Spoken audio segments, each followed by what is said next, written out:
давоми хониши бадеии романи замини падарон. қисми дуюм, боби чаҳорум. рӯз сафед шуда, рӯшноии лампа хира гашта буд. малика ногаҳон чашм кушоду бо ҳарос аз болишт сар бардошта, бехудона чаҳор тарафи хонаро аз назар гузаронид ва дид, ки касе нест. каме осуда шуда ба худ омад. хобам хеле сахт бурдааст магар? худ аз худ мепурсид ӯ. вай шаб баъди аз хона баромадани эшон ва палонҷҳояш хеле вақт дар ҷойгоҳ лонда шуда, мунтазири боз баргашта омадани шавҳари пираш буд, вале чӣ хел ба хоб рафту чӣ хел бедор шуд намедонист. ҳазрат имшаб ба хонаи химча рафта бошад, фикр мекард ӯ, ё ки бибиётум кашола карда бурд. барои ман чӣ фарқ дорад? барои ман дигар ҳазрат вуҷуд надорад. ман ӯро талоқ додам. ман акнун зани озодам. дилам ба ҳар ҷо кашад меравам.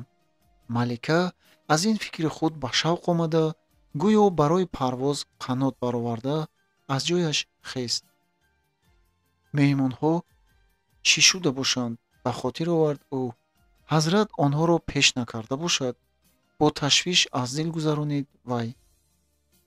баъдан ҷойгоҳи худ ва ҳазратро зуд ғундошта, ба болои рахти курпаҳо партофту дар пойгаи хона аз оби офтоба дасту рӯ шуста, бо нуги рӯймолаш пок кард. сипас ба оинаи кӯҳнаи ҳарҷо сираш рафта нигоҳ карда, ба зулфони каҷакдораш шона зада, ягона ёдгори модараш гӯшвори нуқраи қадимаро ба гӯшаш овехту аз хона баромад. дар рӯи ҳавлӣ касе наменамуд. ҳазрат ба намоз рафта бошад, фикр мекард малика. балки нарафтагист, худро ба касалӣ задагист. охир бериш чӣ хел ба пешнамозӣ мегузарад? аҷаб шуд, хуб шуд, сазои вай ҳамин аст. малика бо роҳравии камбар рафта, аз даричаи хурд гузашта, ба ҳавлии берун баромад ва ба зери айвони дароз нигоҳ карда дид, ки ҳарду аспи меҳмонҳо ҳанӯз дар ҷояшон бастагианд. хурсанд шуда, ҳазрат меҳмонҳоро пеш накардааст. дар дил мегуфт ӯ. онҳо дар куҷо бошанд? ҳанӯз хоб бошанд ва ё ба масҷид рафта бошанд? малика ба суфаи боло баромада, аз дари роҳ кушодаи меҳмонхона ба дар он нигоҳ кард, ки касе нест. онҳо албат ба масҷид рафтанд. гуфт ӯ ба худ ва якдам истода фикр кард, ки мулло Идрисро чӣ хел карда бинад. оё онҳо баъд аз намоз ба ҳавлӣ меоянд ва ё ба ягон ҷои дигар мераванд? ӯ аз болои суфа ба сӯи айвон ба аспҳо нигоҳ карда, фикр кард, ки ба он ҷонварҳо касе обу алаф додааст, ё ки онҳо низ мисли худи меҳмонҳо ҳанӯз гуруснанд. албатта гурусна бошанд дар кор. малика ба таги айвон рафта, ба абрашу сиёҳмушкин наздик шуда, ҷонварҳои безабон, шумо гуруснаед? гуфта пурсид. абраш гӯё дилсӯзии занро фаҳмида бошад, чашмони калон калони зебояшро ба малика духта, ба фармонат ҳозирам мегуфт. сиёҳмушкин ҳам бо мақсади диққати маликаро ба худ кашидан, як сар ҷунбонида, пӯлакҳои пешонаашро ларзонида, бо як пои пешаш заминро хат кашид. малика ба навбат сару гардани ҳарду аспро низ хорумол карда, ба охӯрҳои пешашон бедаи хушк андохт. аспҳо акнун сар ба охӯр халонда курт кунон беда мехоҳиданд ва ҳар замон калаашонро саҳл каҷ карда ба тарафи малика низ нигоҳ карда мемонданд. хуретон ҷонварҳо, ошатон шавад, мегуфт малика. ӯ ҳанӯз саргарми тамошои аспҳо буд, ки тақтақи дарвоза шуд. ин кӣ бошад? аз дил гузаронид малика ва давида ба таги дарвоза рафту кист гуфта пурсид. баъд оҳиста аз тарқиш нигоҳ карда дид, ки як писарбачаи 12-13 сола истодаасту ҳашҳашкунон нафас мекашид. чӣ гап? Пурсид малика дарвозаро нимроҳ карда истода. Эшонбобом канӣ? Гуфт бача, ки ҳанӯз ҳам канда канда ба зур нафас мекашид. Ман аз суфӣ фиристод. Тохта раву эшонбоборо гирифта биё, гуфт. Суфӣ фиристод гӯй гуфт, ки дар масҷид ду марди мусофир ҳамаро ғун карда ваъз мегӯянд.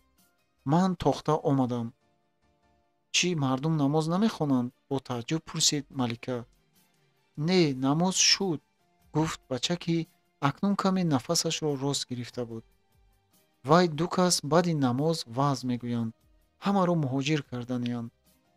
малика аз гапи охирини бача, ки хеле бо воҳима гуфта, пай бурд, ки дар масҷид мулло Идрис ва шарикаш ваъз мегӯянд.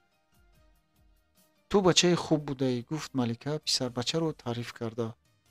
акнун рафта ба суфӣ гӯй, ки эшон бетоб аст, намеравад. меҳмонҳо ваъз гӯянд, майлаш, суфӣ кордор нашавад. писарбача, ки аз таърифи малика хурсанд шуда буд, хуб ҳозир давида рафта ба суфӣ мегӯям, гуфту пас кашта давида рафт.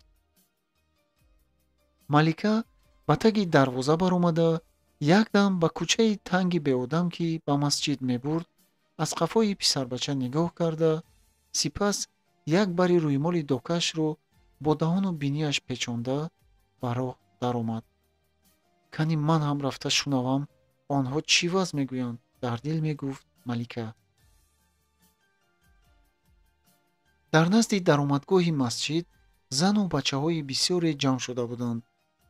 бачаҳо шӯхӣ кунанд, занҳо онҳоро ҷанг карда хомӯш мекарданду худ гӯш ба қимор истода, гапҳои аз даруни масҷид мебаромадагиро шунидан мехостанд. касе ба ин ҷо омадани маликаро пайхас накард ва ӯ ҳам ба касе аҳамият надода, оҳиста оҳиста ба худ роҳ кушода ба дари масҷид наздик шуд. ва он писарбачаи шиносро дид, ки дар масҷид болои остонаи дарвоза нишастааст. писарбача маликаро шинохта, дарҳол аз ҷояш хесту гӯё як каси роздонашро дида бошад, пичирост зада гуфт. ман ба Софӣ гуфтам. Вай қаҳр карда ба хонааш рафт. малика ба китфи писарбача бо навозиш даст гузошта, ба гӯшаш хам шуда нағз кардӣ гуфта монд ва худаш ба рӯи ҳавлии масҷид нигоҳ кард, ки пури мард буд. аксар рост меистоданд. фақат пирҳо ва онҳое, ки миёнашон беқувват буд, дикак менишастанд. дар миёнаи масҷид аз болои як санги калон Идрис ва Диловар ба навбат гап зада ба саволҳои мардум ҷавоб медоданд. гӯшу ҳуш шуда ҳар як сухани онҳоро бо диққат мешуниданд ва чизҳои нафаҳмидаашонро гаштаю баргашта пурсида аниқ карданӣ мешуданд. малика рӯймоли докашро аз пешонааш хеле поён фароварда, чашму рӯяшро панаҳ карду писарбачаро пеш гузаронида, худаш дар қафои вай ба остонаи дар баромада нишаст. акнун аз ин ҷо ҳама гапи даруни масҷидро ба хубӣ мешунид. як марди миёнсол қоқина, ки дар назди малика рост меистод, саросима ба таги девор носашро туф карда, лабашро бо кафи дасташ пок карду ҷаноби Мирзоёв гуфт. Идрис зуд сухани ӯро ислоҳ кард. акаи зариф меҳмонро ҷаноб нагӯй, қаҳраш меояд, рафиқ гӯй. ин кас аз синфи коргар баромадагӣ, ба ману ту рафиқ мешаванд. рафиқ Мирзоев гуфтан гир. ё ки ҳам ту додар Диловар гӯед ҳам мешавад, гуфт худи Диловар, ки муроҷиатҳои расмиро чандон хуш надошт. номаш Диловар будааст, дар дилаш гуфт малика. ҳа, боракалло додар, гуфт деҳқони қоқина. ҳамон додараш хуб аст, аз синфи коргар ки бошӣ додарат мехонем. аксари мардони деҳқон низ дуруст гуфта гапи зарифро маъқул карданд. ташаккур, Диловар даст ба сари сина ниҳода миннатдорӣ изҳор намуд. мардум иззаташ мекунанд, аз дил гузаронид малика. маълум, ки гапҳояш ба халқ маъқул шудааст. афсӯс, ки ман вазъи ӯро шунидан натавонистам. акаи зариф, саволатро фаромӯш кардӣ? Пурсид Идрис. Не, гуфт деҳқони қоқина ва як гулӯ афшонда давом кард. додарам Мирзоев гуфт ки муҳоҷиронро 3 сол аз ҳамаи налогҳо озод мекунанд. Рост бошад? бале, гуфт Диловар. ҳукумат ҳамаи муҳоҷиронро 3 сол аз ҳамаи андозҳо озод мекунанд. ва ғайр аз ин пул дода ёрдам мекунад ки гову гӯсфанд харанд, хонаву ҷой кунанд. замин чӣ қадар хоҳӣ мегирӣ, илова кард Идрис. харбуза, тарбуз, сабзавот ва ҷаву гандум мекорӣ. пахта намекоред? Пурсид як мӯйсафеди саллакалон. охир ба урус пахта дар кор кӯ? Идрис ба Диловар нигоҳ карда он саллакалонро шиносонид. ин амак ҳам аз авлоди эшонҳо мешаванд. Диловар ба сӯи Идрис ба маънои фаҳмидам як сар ҷунбонду баъд ба саволи он авлоди эшон бо тамкин ҷавоб дод. амак, шумо гапи моро нодуруст фаҳмидед. мо пахта мекорем, пахтаи бисёр мекорем. пахта на ин ки ба урус чӣ хеле ки шумо мегӯед, балки ба ҳамаи мо, ба мамлакати мо зарур аст. барои он зарур аст ки халқамонро хӯронем, пӯшонем ва ватанамонро обод кунем. ҳукумати шӯро ба пахтаи мо музди калон медиҳад. халқи рус бародари ҷонии халқи тоҷик аст, рафиқон. барои ҳамин мо ба ҳамаи онҳое ки ба муқобили халқи рус иғво мекунанд, тӯҳматҳо бофта мебароранд, нафрат дорем. ин ҳам кофир будааст. аз масҷид зада даф карданд дар кор. бонг зад он марди саллакалон. кофар аз ту бар ин мусалмон 1000 бор беҳтар, гуфт ба вай Зариф ном деҳқон ки собиқ хизматгори он саллакалон буд. дар байни мардум ғалуғула сар шуд. баъзеҳо тарафи он саллакалонро мегирифтанд, баъзеҳо бошанд ба муқобили ӯ мебаромаданд. ниҳоят марди саллакалон киҳоеро дашном дода намоишкорона асозанон аз масҷид баромада рафту мардум каме ором шуданд. Идрис ва Диловар байни худ чизе гуфта машварат карданду баъд Идрис ба мардум муроҷиат карда гуфт: бародарон, агар ҳар кас боз гап дошта бошад, гӯяд. ҳар чӣ пурсидан хоҳед, пурсед. мардум аксар хомӯш меистоданд. гапҳои шунидаашонро мулоҳиза карда дар тарозуи ақли худ мекашиданд.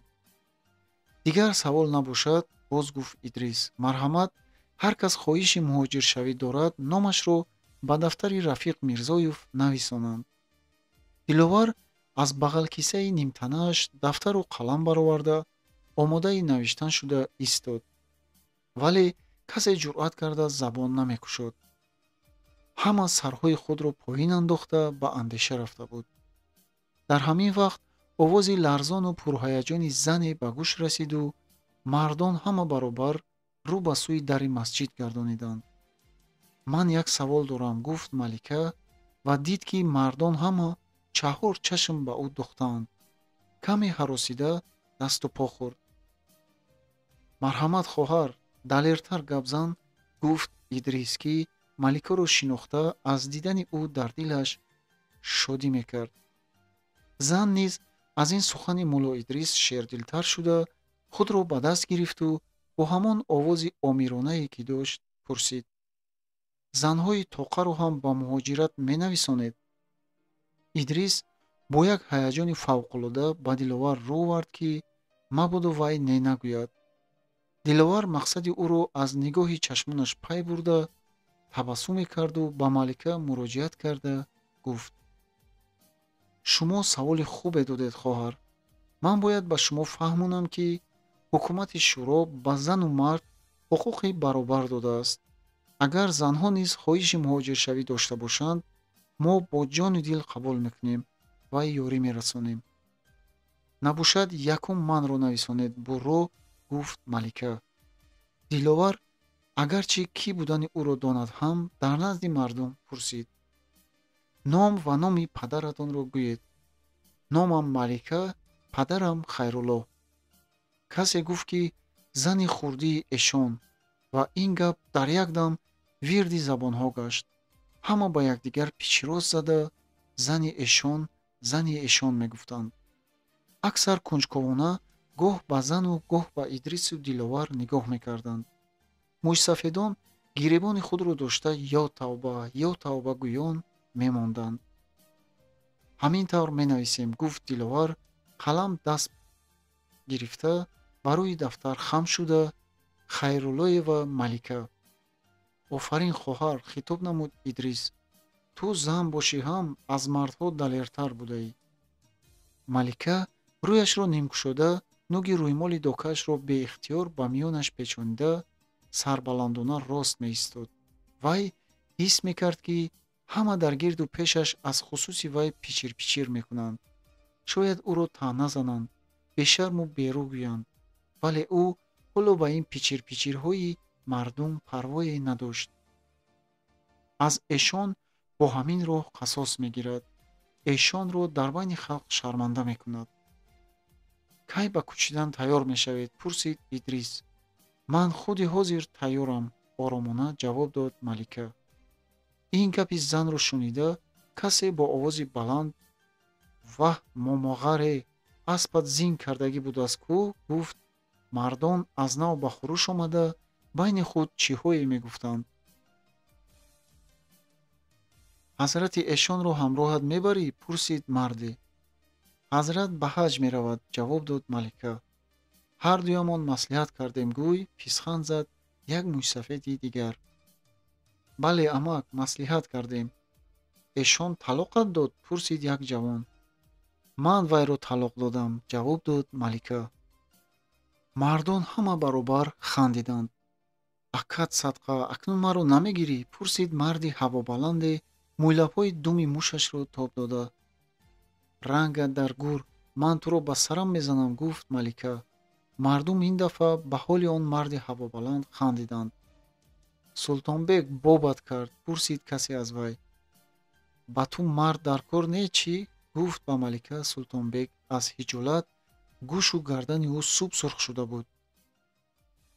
ту ҳам то ҳанӯз худатро мардак мешуморӣ? гуфт Малика, ки мехост ӯро шарманда карда бо ҳамин роҳ даҳони мардони дигарро бандад. мардум акнун аз шавқ чапак зада механдиданд. пешонаи Султонбек аз шарм арақ бароварду вай дигар ба гап задан ҷуръат накарда хомӯш монд. хуб бародарон, Диловар бо овози баланд муроҷиат карда мардумро ба хомӯшӣ даъват кард. боз кӣ хоҳиши муҳоҷиршавӣ дорад? марҳамат маро нависед, гуфт Зариф носкаду дар даст. ту додар носатро кашида гардӣ намешавад, луқма дод каси дигар. ҳой Салими саг, баҳудаву беҳуда ҷакидан нагир, танбеҳ дод Зариф. ман худам калла дорам. Салим, худи ту намеравӣ? пурсид Идрис. не, акай Идрис, ман ҳама нозу неъмати вахшро ба ту бахшидам.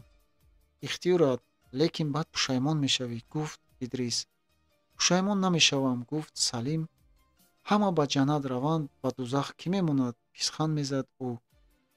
писарам, як гап гӯям. мӯйсафеде ба асо такя карда, бо як даст миёнашро дошта, ба зур аз ҷо хесту ба Диловар як қадам наздик шуда давом намуд. ман аз гапҳоят фаҳмидам, ки ту ҷавонмарди оқил ҳастӣ. мардумро ба кори хайр даъват мекунӣ. инро ҳар кас намефаҳмад, лекин ман мефаҳмам, чунки ман 80 сол умр дидаам. камаш 60 соли умрам ба мардикорӣ, хизмати дигарон гузаштааст. ман чанд сол хизматгори падари ҳамин Салимбойбача ҳам будам. тамоми умр орзу мекардам, ки як порча замини худам бошаду худам озод кишт кунам. лекин ин муяссар намешуд.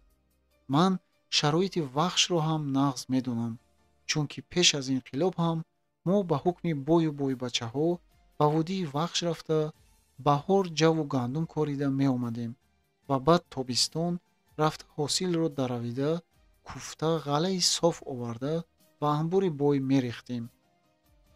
ба анбори бой 20 ман гандум резем, ба мо бо 100 найранг як халта ҷав медод. он вақт он ҷо об ҳам набуду ободонӣ ҳам, вале заминаш ҳосилхез буд. мо ғалаи лалмӣ мекиштем. кане акнун ман ҷавон бошам, ки имрӯз бо шумо муҳоҷир шуда равам.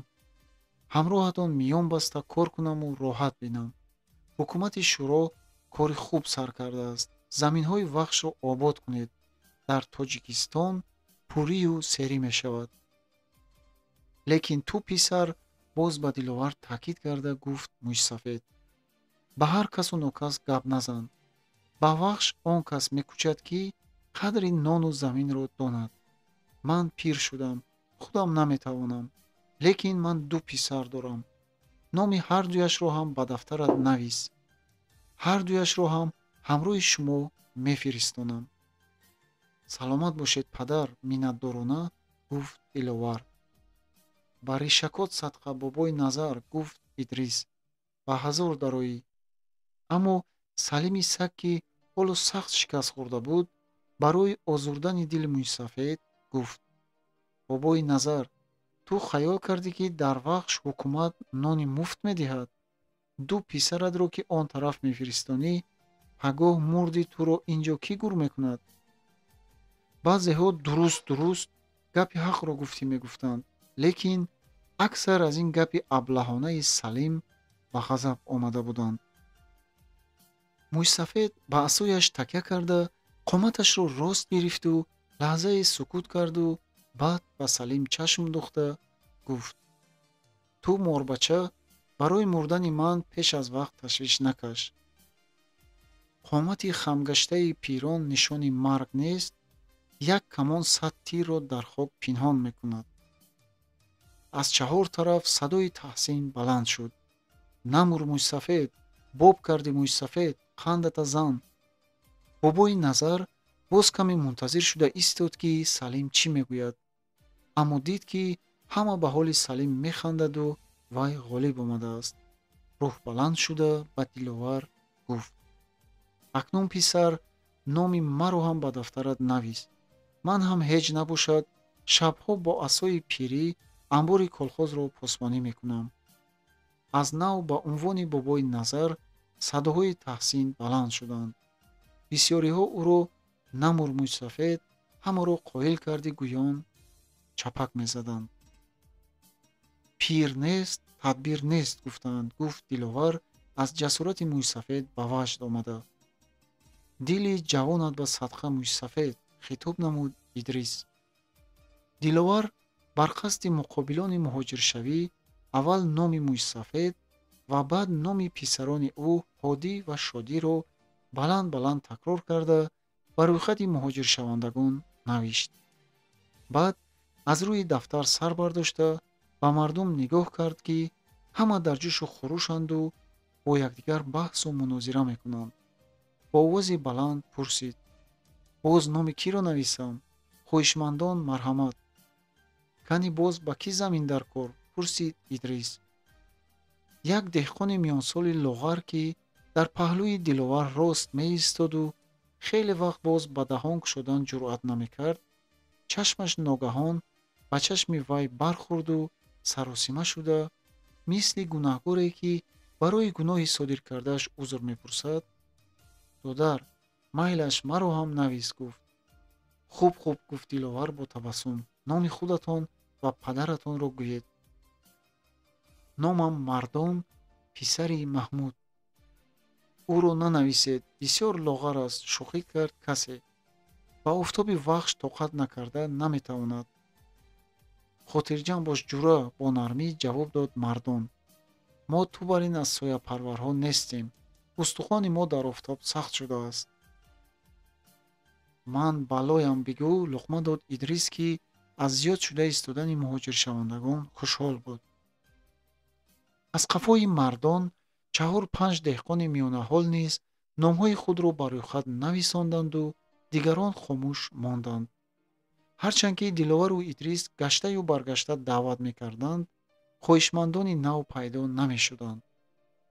баъд Идрис гуфт: бародарон, мо имрӯз ба қишлоқи Сиполинг меравем.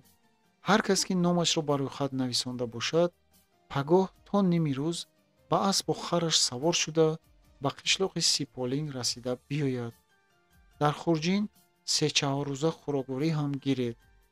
онҳое ки ҳоло номашонро барои хат нанавиштаанду вале дар дил хоҳиши муҳоҷиршавӣ доранд, майлаш боз як фикр кунанду пагоҳ тамоми тайёрии худро дида ба қишлоқи Сиполинг расида биёянд. ҳамон ҷо номашонро барои хат менависонем. як савол дорам, гуфт Зариф. зану бачаҳоро ҳам ҳамроҳ биёрем? ба ин савол Диловар ҷавоб дод. ихтиёр ба шумо. лекин ҳозир аввал худатон рафта дар манзили нав хонаву ҷой сохта, баъд тирамоҳ ё ки баҳор бачаҳоро кучонда баред хубтар мешавад. маъқул, маъқул, гуфт як деҳқон. ҳаминаш хуб, гуфт дигаре. маслиҳати оқилона. хайр, пагоҳ ба Сиполинг меоем. Диловар эълон кард ки бо ҳамин маҷлис тамому ҳар кас аз пай кори худ равад, ихтиёр дорад. мардони ба замин нишаста, зуд бархоста ҳама баробар гарду хоки либосашонро меафшонданд. бародарон, чанг накунед, бонг зад касе. гирди Идрису Диловар деҳқонҳои муҳоҷиршаванда ҳалқа карда гирифта буданд ва ҳар гуна саволҳо дода шароити вахшро ҳарчи бештар фаҳмида гирифтан мехостанд.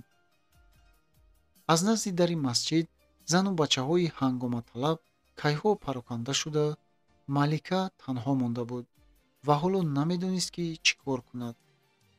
ба ҳавлӣ равад ва ё ҳоло ҳамин ҷо истад.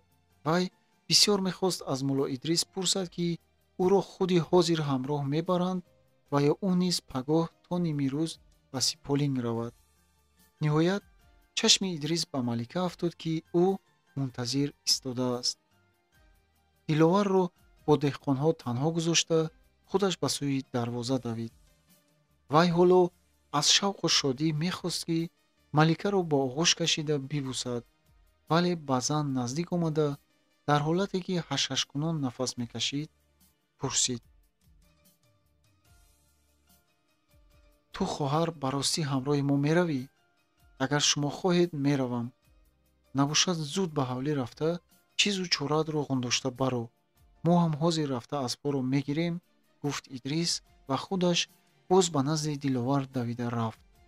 Малика як лаҳза чӣ гуфтану чӣ карданашро надониста, аз қафои Идрис нигоҳ карда истоду пас ба сӯи ҳавлӣ шитофт. боби панҷум. қори Зиёдулло Эшон ки ба ҳоли худ гирифтор шуда аз хонаи зани калонияш берун набаромада мехобид, аз ҳама воқеаҳои дар масҷид рӯйдода ва азми қатъии Малика бехабар буд. ӯ ба масҷид рафтани Маликаро низ намедонист, зеро ки зани калонӣ ӯро хотирҷамъ карда, отунча мисли ҳарвақта дар хонааш қаҳр карда нишастааст, гуфта буд. шавҳари пир дар дил қарор дод ки аз сандуқи зани калонияш як куртавор адрас гирифта ба Малика медиҳаду бо ҳамин вайро аз қаҳраш мефарорад. лекин Биби Отун розӣ мешуда бошад. вай ҷонашро медиҳаду чизашро не.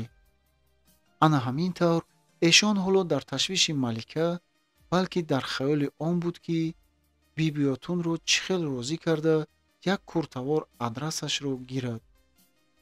вақте ки Химча ба хона даромада, Отунча рафт гуфт, Эшон маънии гапи ӯро дуруст дарк накарда, ҳатто як дараҷа бепарвоёна ба куҷо рафт? чаро рафт гуфта? пурсид. рафт, тамоман рафт. буғчаашро бардошта рафт, бо воҳима гуфт Химча. Биби Отун низ аз қафои Химча ба хона даромада ин хабарро тасдиқ кард. Зиёдулло Эшон акнун ба даҳшат афтода буд. ӯ ҳамеша аз Малика хавфе дошт ва гоҳо ба чунин гумон мерафт ки бо ягон марди бадкеш вохӯрад, ӯро шарманда карда мегурезад. лекин ҳаргиз тасаввур намекард ки ин зани бадтол ана ҳамин тавр ногаҳон аз паси мардони ба вай тамоман ношинос баромада меравад. ба куҷо ва барои чӣ рафтанаш ҳам маълум нест. ин шармандагист. ҳама мардуми олам ба ӯ механданд. вайро намонед, аз мӯяш кашида ба ин ҷо биёред. бонг зад мӯйсафед ба Химчаву Бибиётун, ки ҳарду дар дил аз рафтани Отунча, зани эркаи Эшон, хурсанд буданд. ба вай зури мо намерасад, гуфт Химча. Вай кайҳо ба аспи Мулло Идрис савор шудааст, илова кард Бибиётун. Не, дурӯғ мегӯӣ, дод зада аз ҷо бархост Эшон, ки қариб аз ақл бегуна шуда буд. ӯ бехудона дар миёни хона чарх зада ба мехҳои чаҳор девор чашм медавонду чизи даркориашро намеёфт. аз саросемагӣ ҳатто номи онро ба хотир оварда наметавонист. Бибиётун ва Химча ин ҳоли шавҳарашонро дида ба ҳамдигар маънидорона нигоҳ карда, дар дилашон ба вай механдиданд.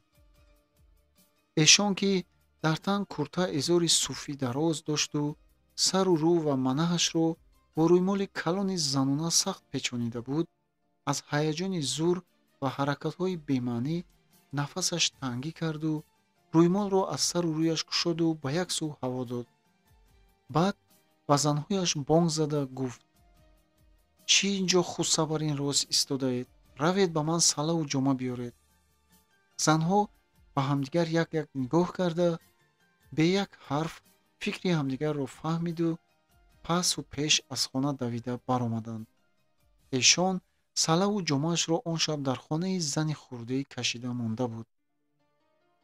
Мӯйсафед аз бетоқатӣ салаву ҷома овардани занҳояшро мунтазир нашуда, ба рӯи ҳавлӣ баромад ва аз он ҷо ба сӯи саизхона давид.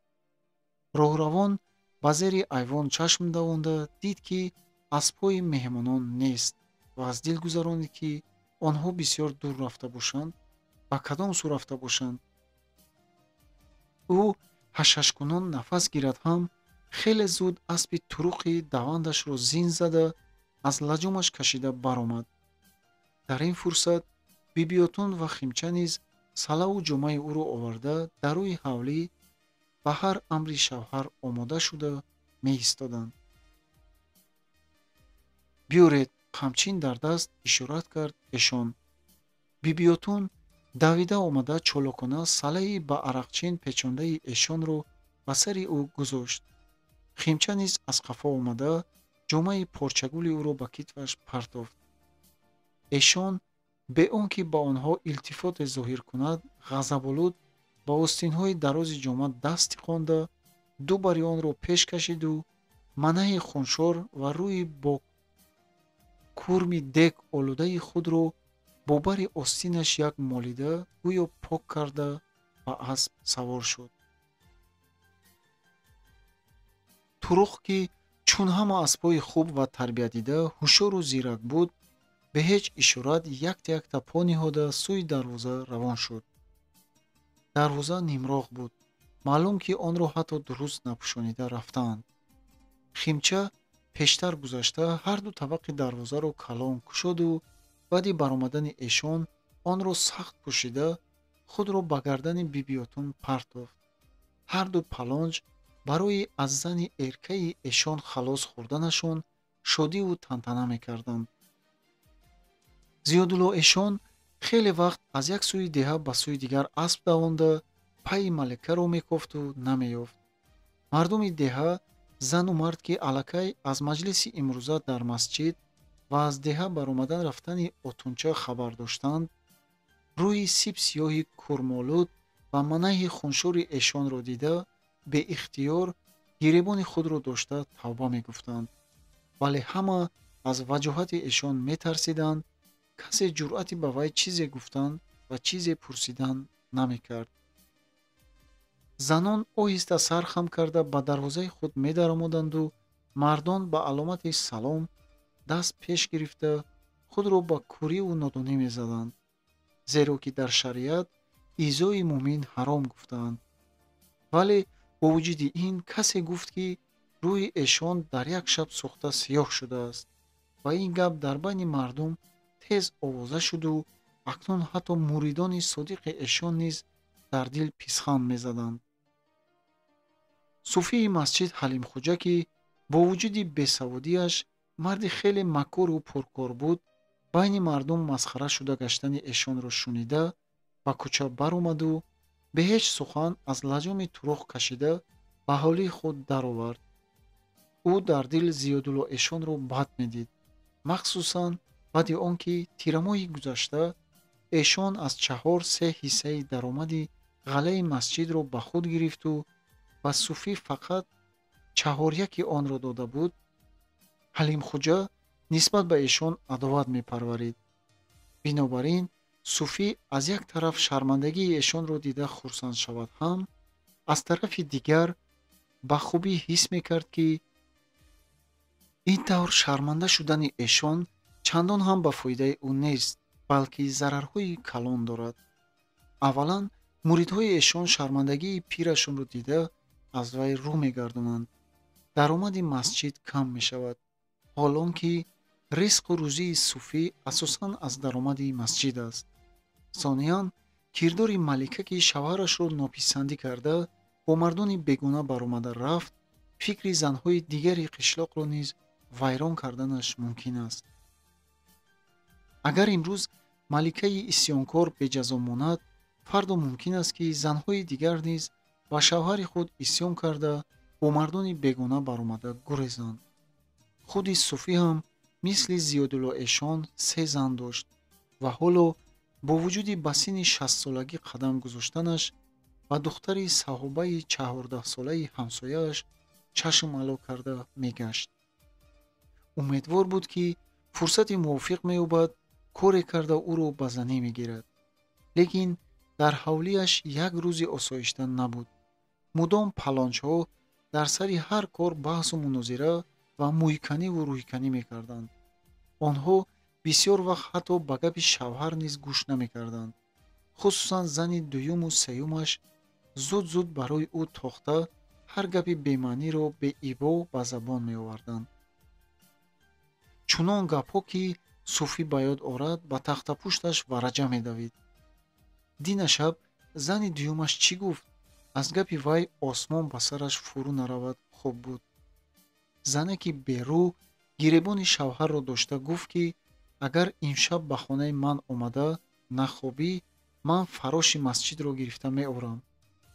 ваҳ рӯям сиёҳ ва пешонаи худ як шапотӣ зада худ ба худ мегуфт Суфӣ: фароши пири фартоти масҷидро, ки як чашмаш куру обрав аст, ба сарат мезанӣ? охир вай бечора ду пои худро ба зур кашола карда мегардад гӯ. худи ҳамин соат зани хурдӣ ноз карда гуфт, ки агар маро низ озор диҳӣ, мисли малика туро шарманда карда меравам.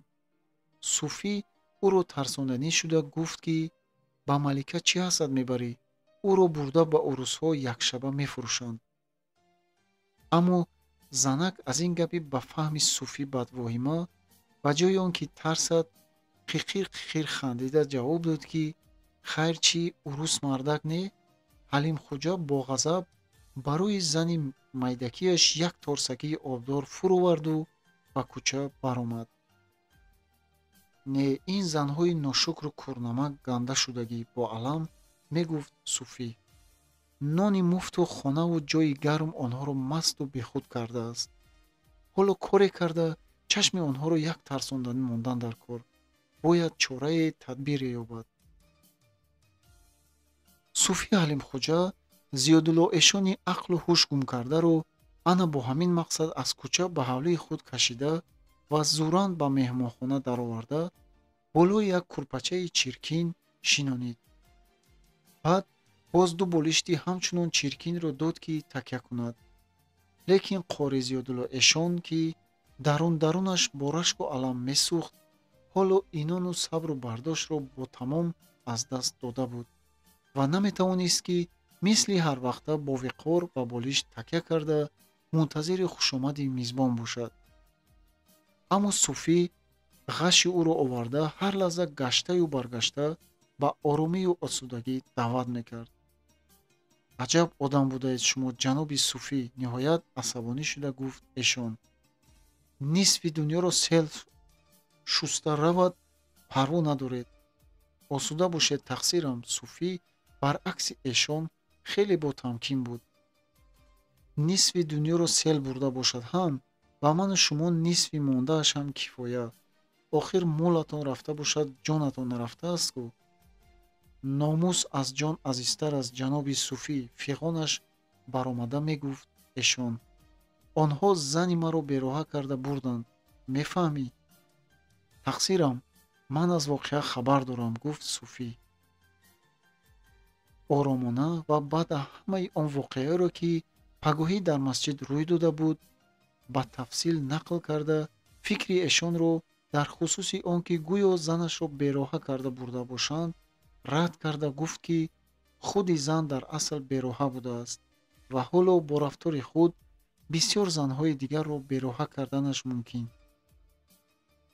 қори Зиёдулло эшон аз ин хел шарҳу баёни Суфӣ, ки таънаомез буд,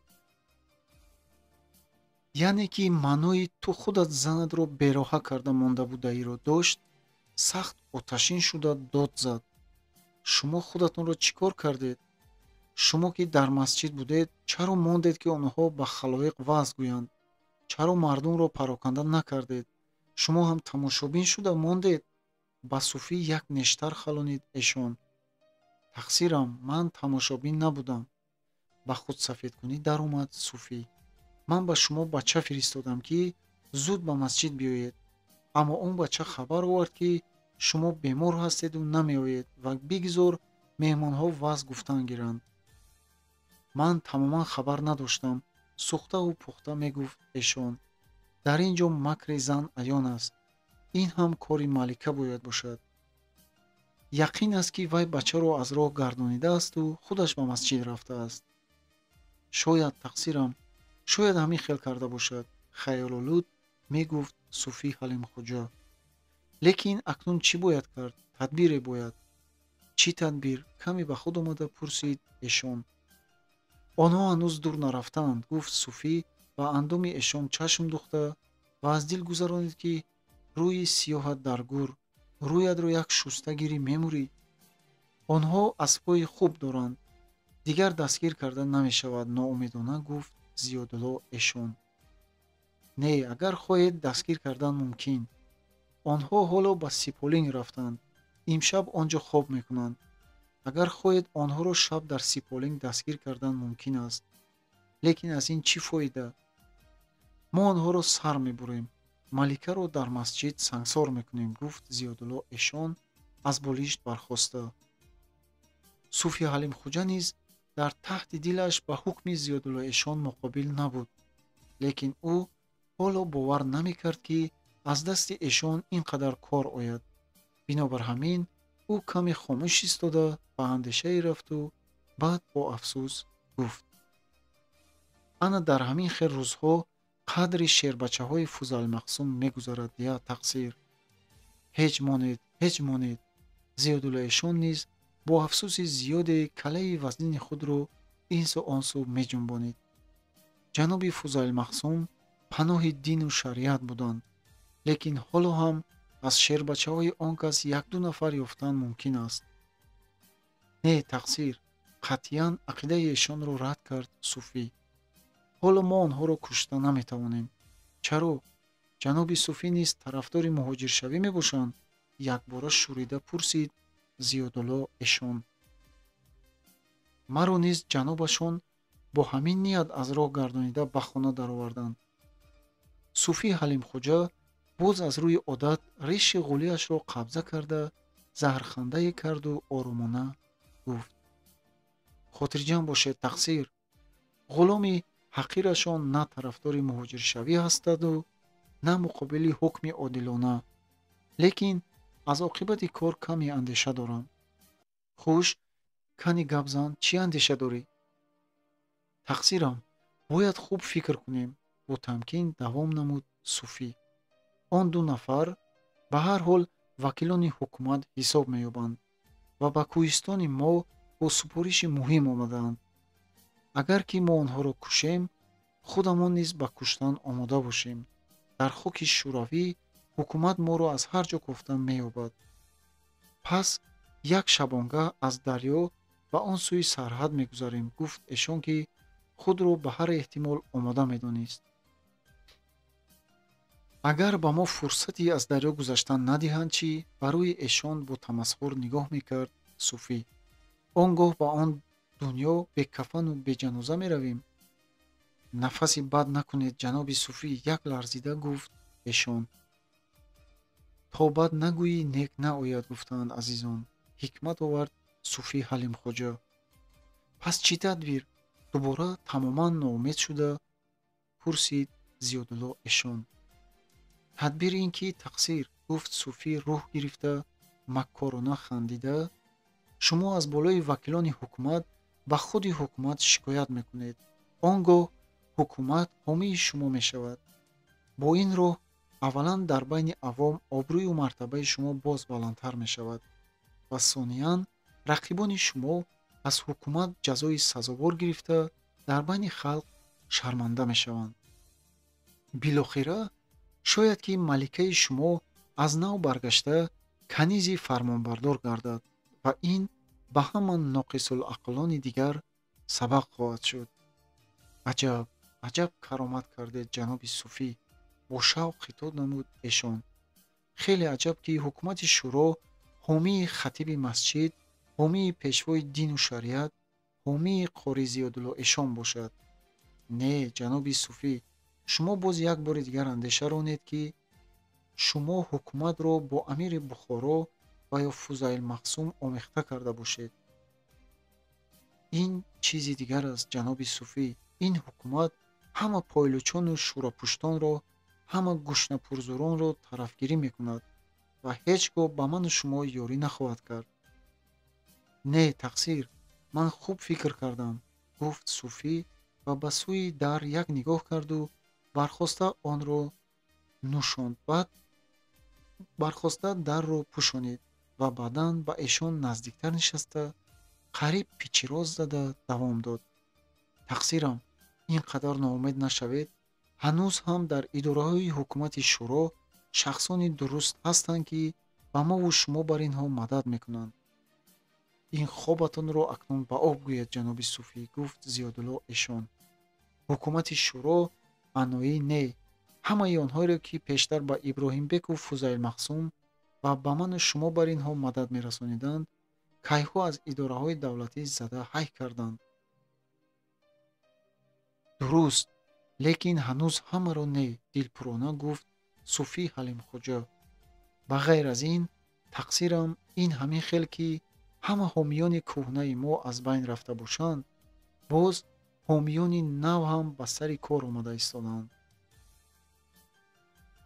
он ҷо раиси нави комиҷроияи ҳоид меҳмони аз ҳама азиз буданд. ҷаноби Ҳамдамов, он кас дили моро пур карда гуфтанд ки